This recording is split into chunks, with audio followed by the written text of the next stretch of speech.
far at this point after spring, kind of in between that and the fall, with the team just as a group? Are they really meshing together? Yeah, I think so. I mean, I think, we had a really good spring practice. The guys got a little bit of a break there in May. They were all eager to get back and for the summer, and it's been a great summer. It's Coach Nico and the guys have really gotten after it.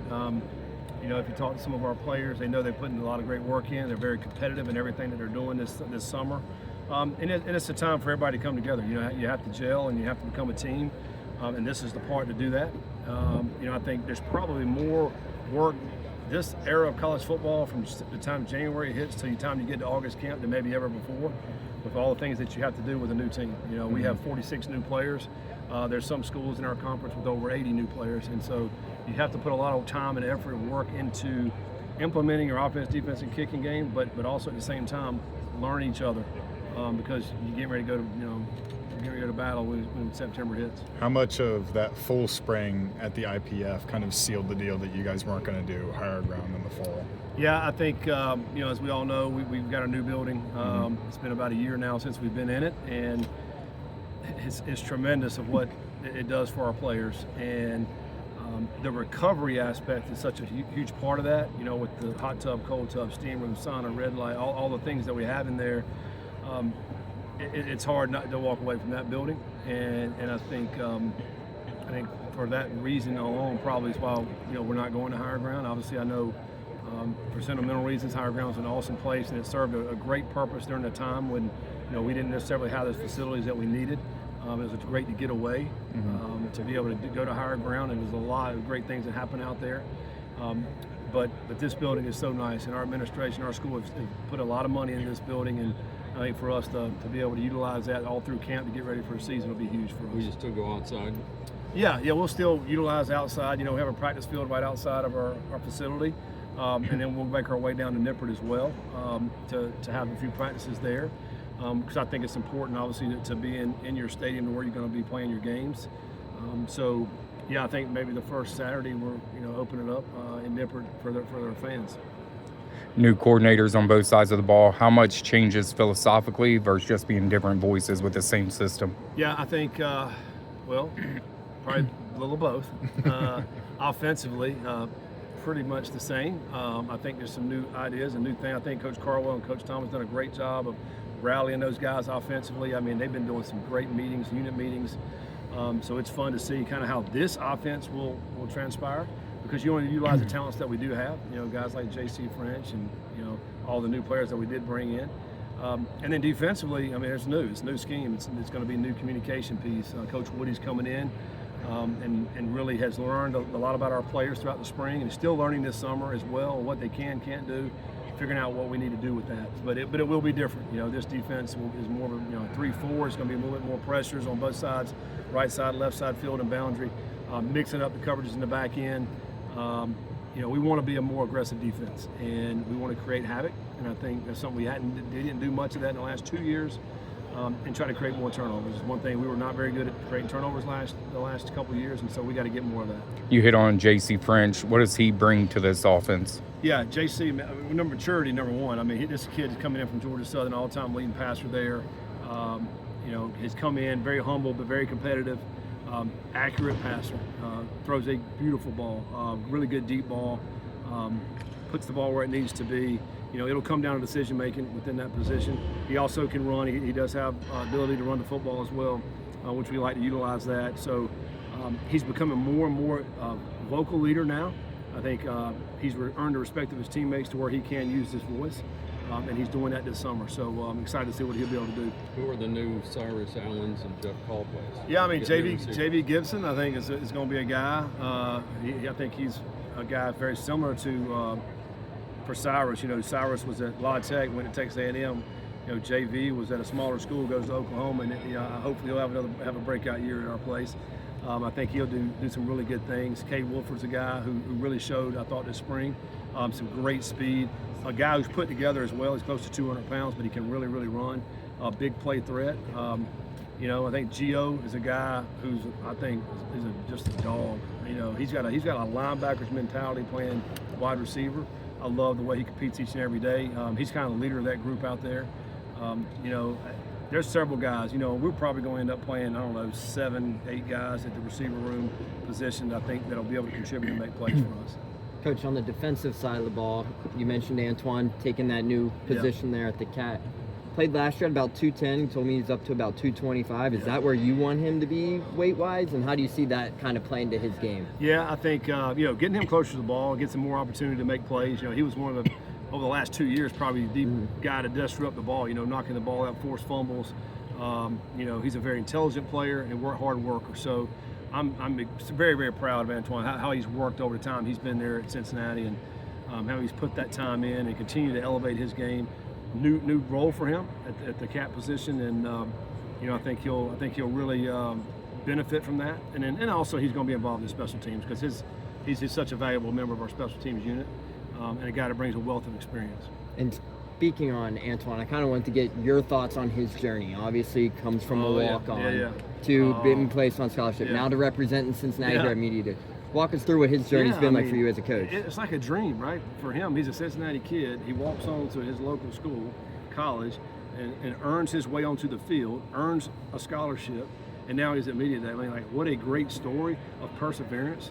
Not believing in what maybe some of the people would say, well, you can't go play there or whatever, And so I love his journey. I think it's one that, that everybody should celebrate, and he's a guy that, he bleeds Cincinnati, and I think that's what's awesome. His dad was a player there, was a great player. So I'm just so proud of him and kind of what has stood for the whole time he's been there at Cincinnati. It's been awesome. Pops has been around a little bit more this offseason. What's it been like to have him back in the building frequently? He's so positive, he's in there just really supporting his son, obviously, but also supporting the Bearcats, and he wants us to be awesome, so it's great to have him around the building and for him to see his son going out and performing at such a high level and to take on a leadership role that he's taking on now. I mean, he's certainly, probably one of our captains this year. Do you have another goal there?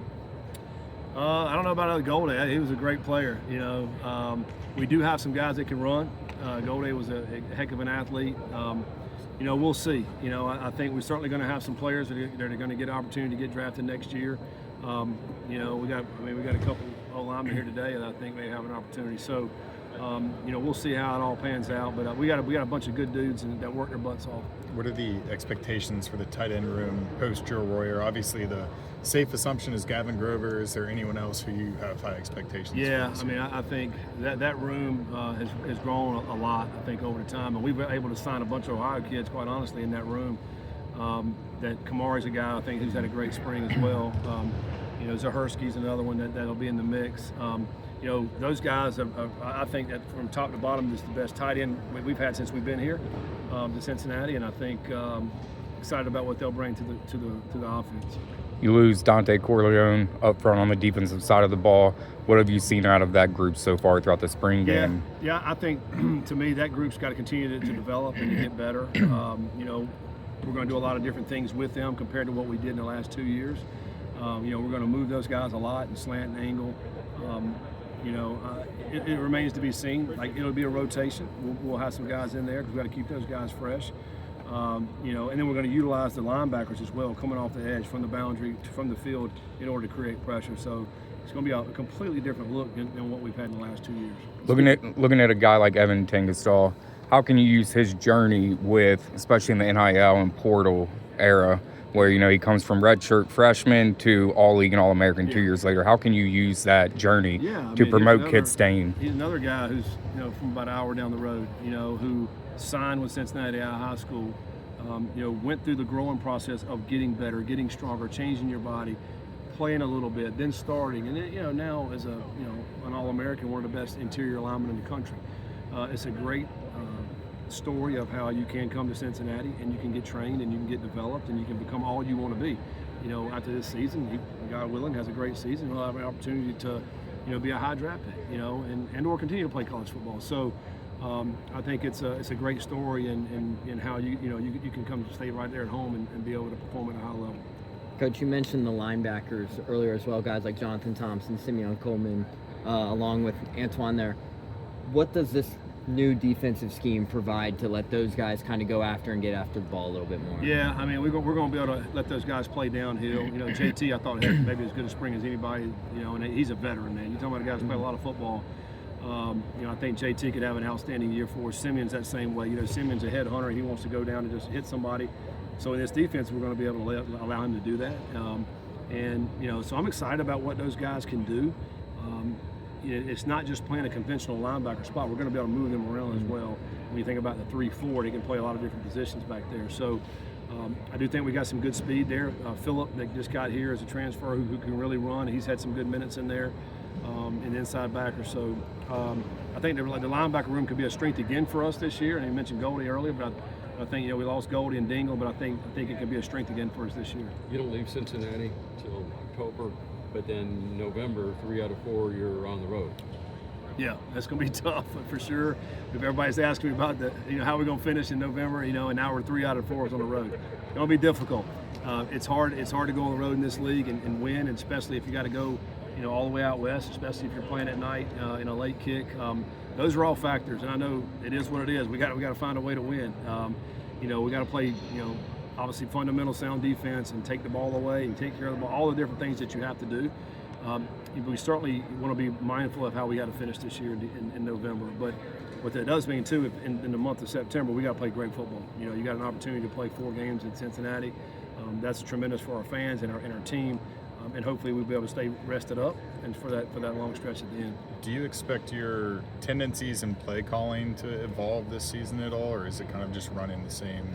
You know, it'll be what the guys can do and what they're good at. You know, a little bit of that is trying to figure out what they are good at, and you know, I think what JC can handle. Mm-hmm. You know, I think it's really going to come down to how can we get the ball to the playmakers, and how well are we up front. And I think we're going to be pretty good right there, and I think our running back room is going to be really good. I love our running back room.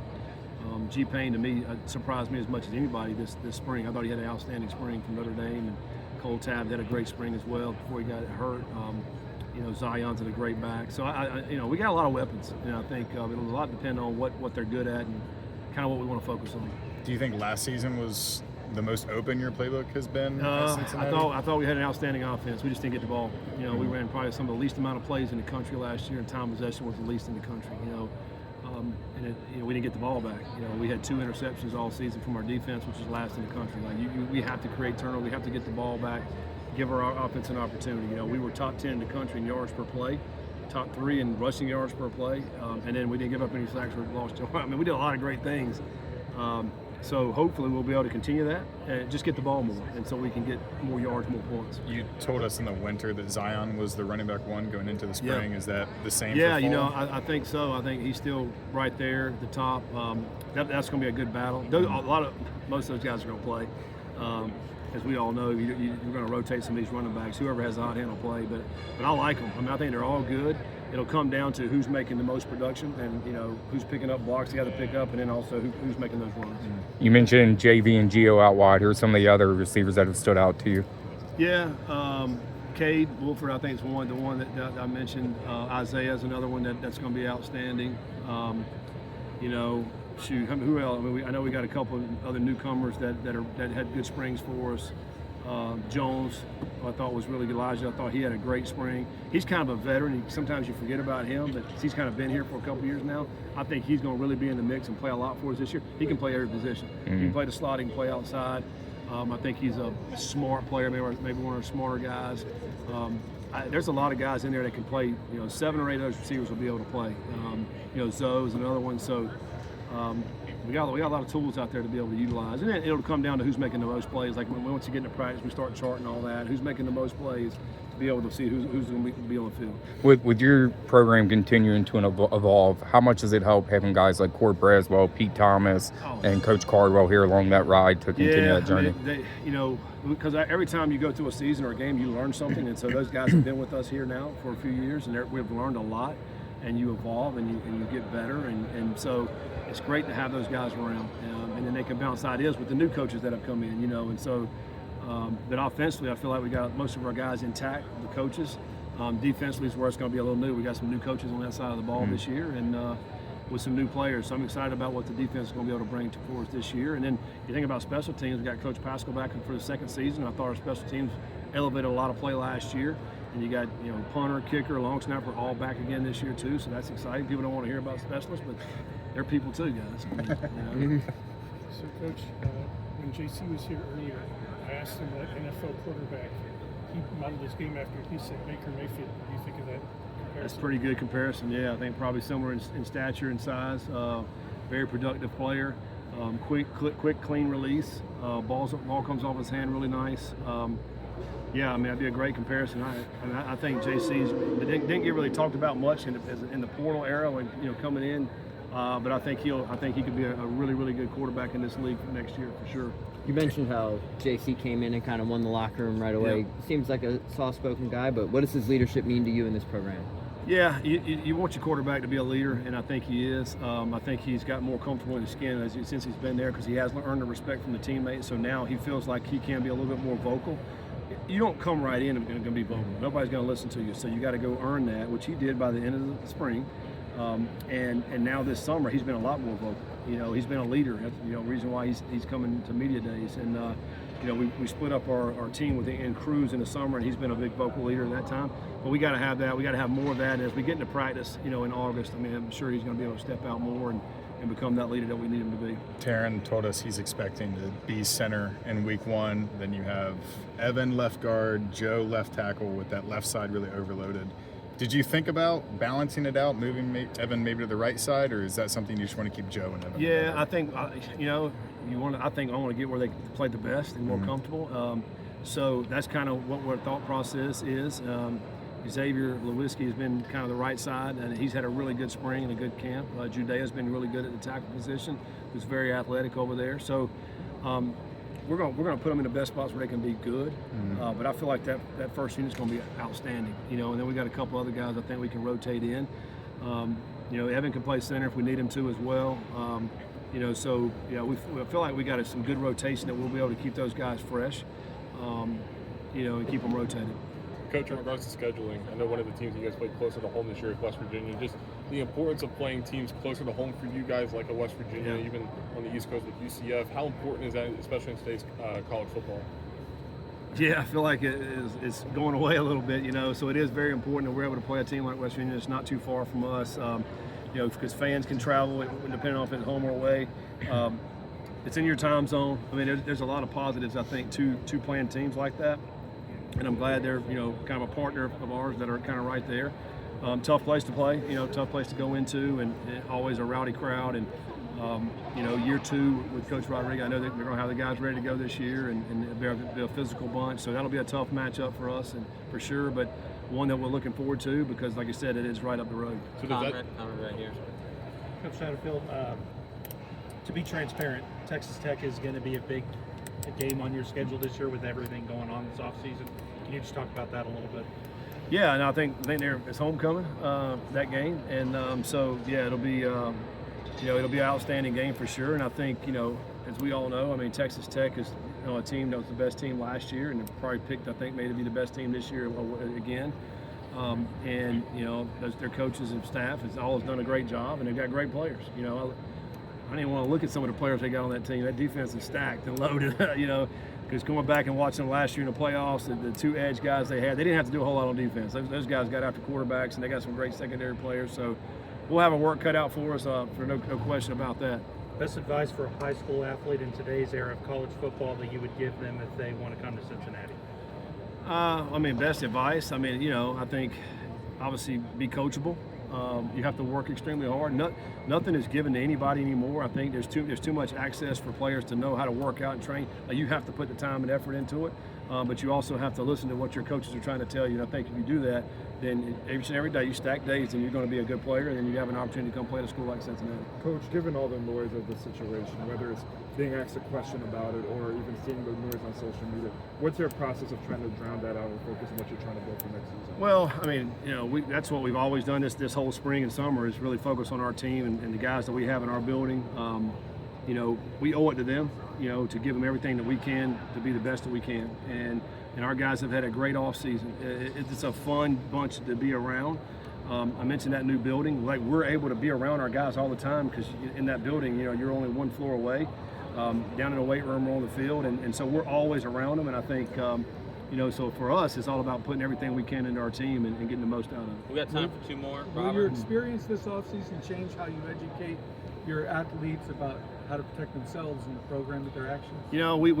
We have great education. We have for years, and the access that we give them with that education, and we'll continue to do all those things. I think each and every year that everybody lives, we go through experiences, and we can grow and learn from all the experiences in the past, and we'll continue to do that. Coach, and going back to the question about scheduling, but does that kind of change your future outlook with scheduling regional closer opponents to help kind of like bolster a little bit more ticket revenue in that sense? Yeah, I think, this year we're playing Miami, 45 minutes up the road, they're coming to our place. I think, you only have 3 opportunities in scheduling, so the rest of them are the 9 league games. So, I think our model's been, play a power team and, maybe a group of 5, group of 6 team and an FCS potentially team. So that's kind of been the model of scheduling, and I think we're kind of sticking to that. I think we got Michigan State on the schedule in the future, which is not too far, right up the road in Michigan. So, but I do think the regional rivalries are awesome for fans and everybody alike. Cool. Thanks, Coach. All right. Thanks, guys. Thanks.